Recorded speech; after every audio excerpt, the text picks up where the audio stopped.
tao no ho aman itao na ay san pi te pagkai thang va u te amin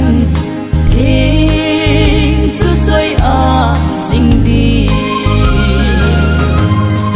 so pi le hin ko a ipi le ge ko em yen vang hostel kalung mon pi e bana go holdinga pakai zin ei thu pe gal dot singu te I go nagam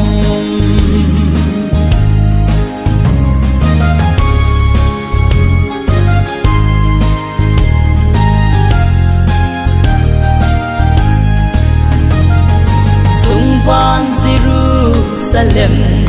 kagal dot le chi ma sa ngai cheng alen nau gam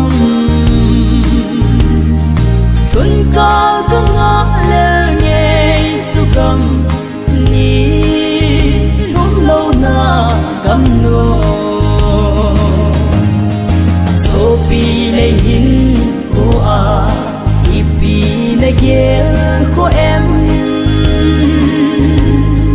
yen vang hostel kalung